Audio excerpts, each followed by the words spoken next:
All right, a little bit different setting today. I'm on my couch. My dog is sleeping right over there.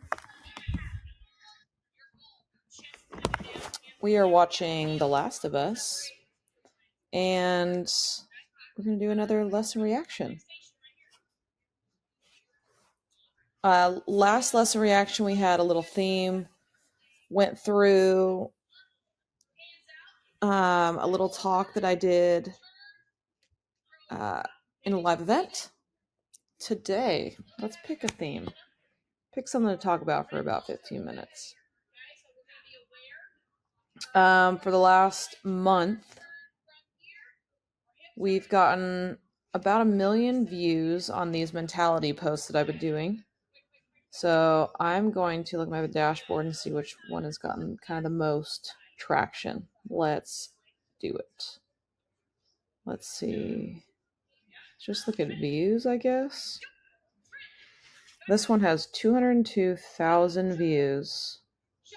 Fairness has no place in competitive sports. All right.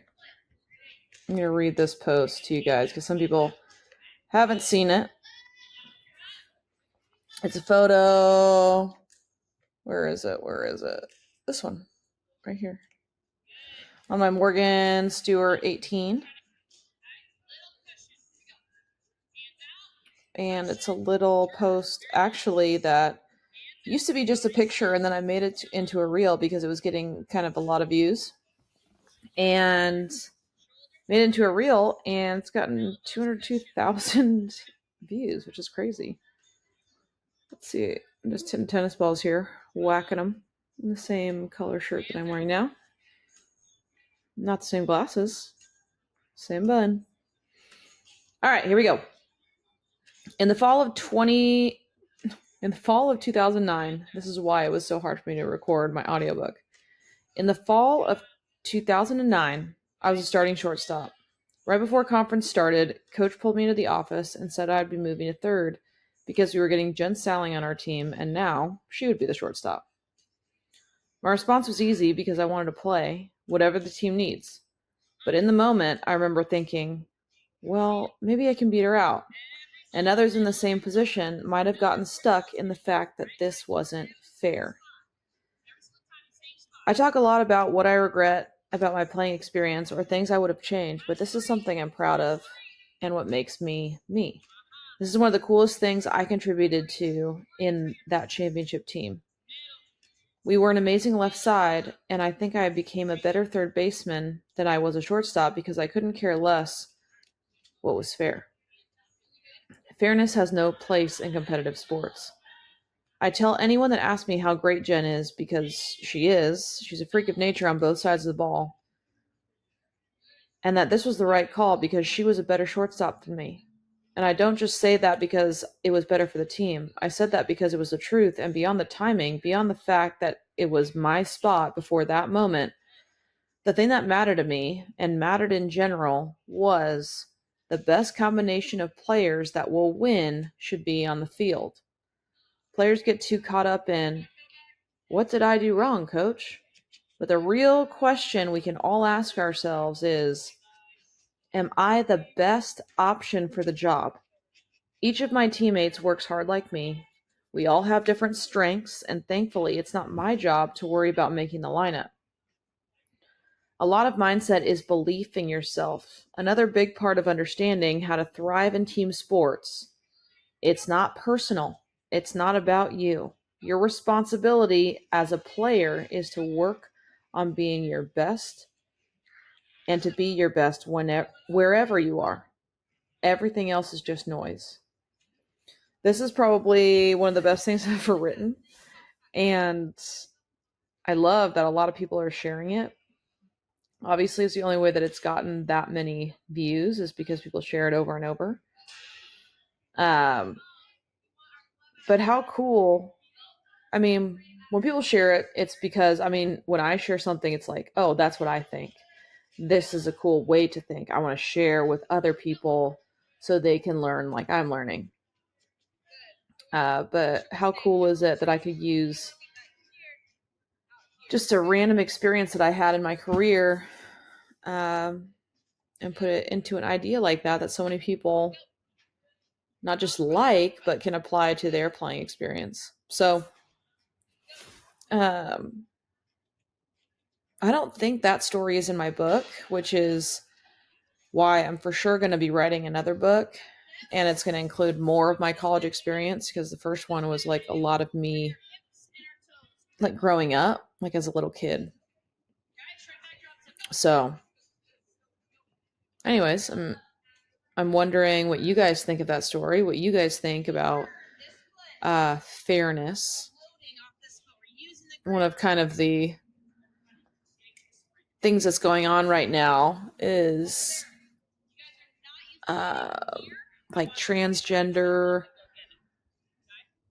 and playing in collegiate sports. And somebody brought that up, like, oh, well, if you don't believe in fairness, then do you think that biological men should play in women's sports? That is just not the topic of conversation at all. And I answered that person, but I'm not going to continue to answer in this YouTube video. But just apples and orange kind of conversation. Which is so funny because we've got some baseball dudes in normally an all softball class. They are not transgender. They are dudes, just being dudes. And we welcome the baseball guys. I love learning from baseball players and coaches, and I love having the little baseball guys. We do take baseball players in our classes. The oldest one we have, I believe, is Noah right now. I think he's 13 years old. The issue with having more of the older baseball guys is I think the distance gets a little bit tough in the facility. And then I don't know, I guess for some reason, there's not really, I have kind of a mental block in having older baseball boys like come for high school level classes. But if I'm really thinking about it, it would be pretty much the same. I mean, Luke Cologne and I did a baseball softball clinic that was pretty epic. It was really, really cool to see that footage going back, because it was cool to see the baseball players push the speed and intensity of each drill. I mean, you can look at just these guys and they're like automatically, I mean, a lot has to do with ability. These boys are great. They're coordinated, they're athletic. You can tell they like the sport.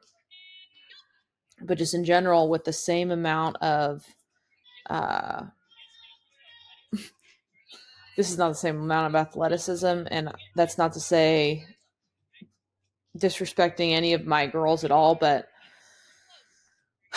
I'm trying to compare apples to apples again with the same experience level, same athleticism, and like everything the same in terms of the athlete when comparing girls and boys. I think the main difference is boys, when they train, go a little bit more intense, a little bit faster, because once they understand a drill, and this is, I'm very much generalizing this because different boys have different personalities, of course, everybody does. But in general, they will go harder, they will go faster.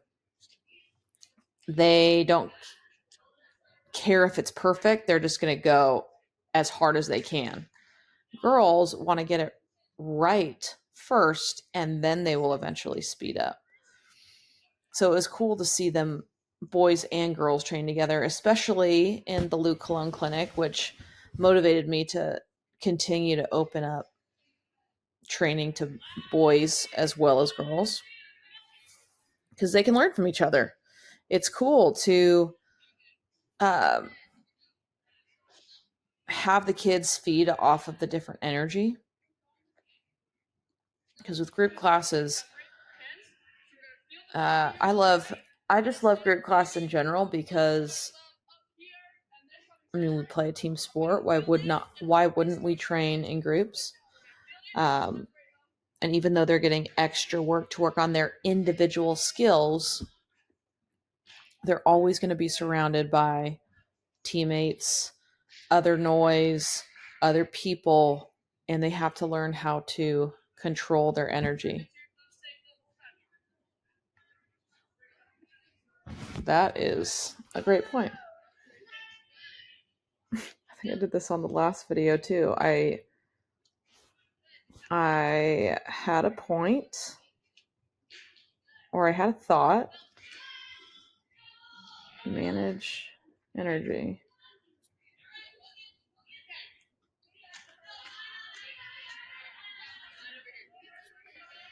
Beauty of doing something and then it leading to something else. Just got to do it.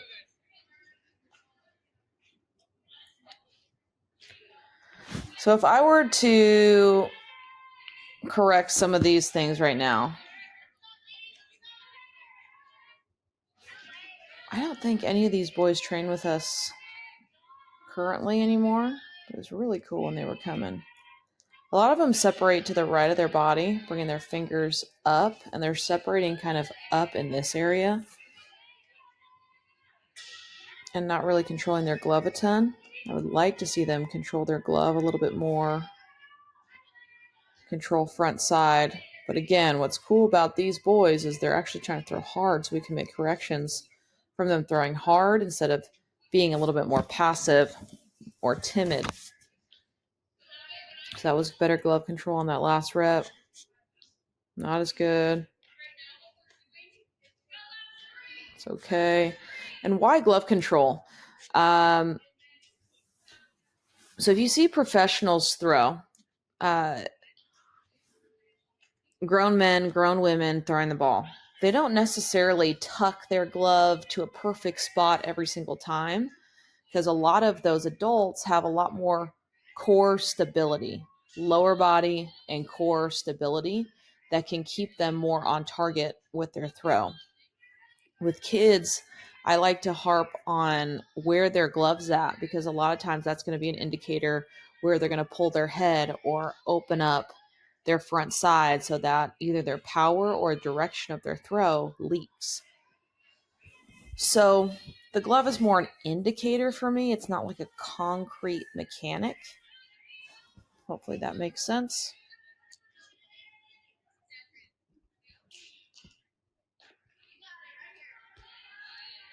And when they're fielding, thinking about what's an indicator here, like, are they seeing the ball out in front?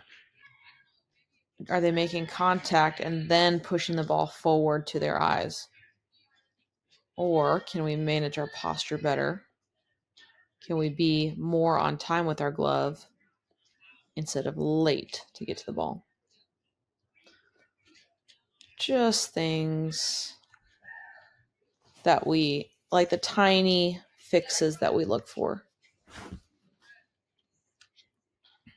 And again, the tiny fixes aren't to try to micromanage. It's to try to have those tools and understanding in our toolkit so that if we get to a point where something's going wrong, our timing's off, something needs to be adjusted, we have a basic understanding because we've talked through it already and we know how to make that adjustment.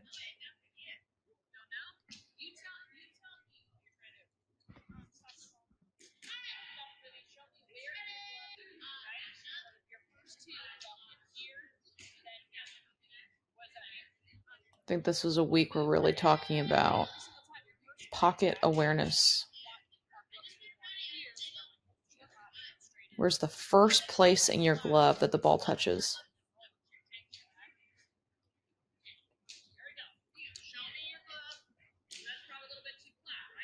Let's see what happens here.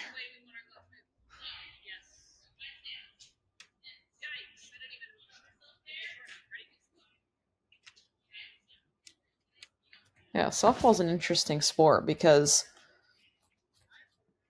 you've got these implements and you're trying to develop hand-eye coordination, but also like hand-eye with a glove. that, if it's not formed correctly,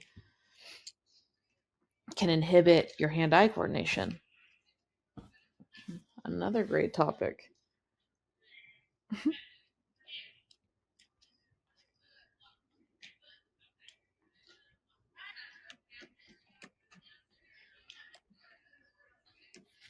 What a great little video. Lots of different ideas. All right. So we got a little less than a minute left. Final thought for this week's video. It is about to be postseason for college softball.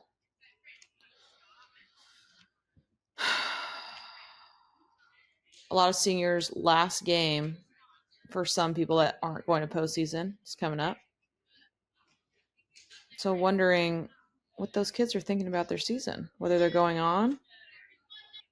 Are they feeling accomplished? Are they feeling lost? Wondering how, if they started softball at this young, how are they feeling about softball now?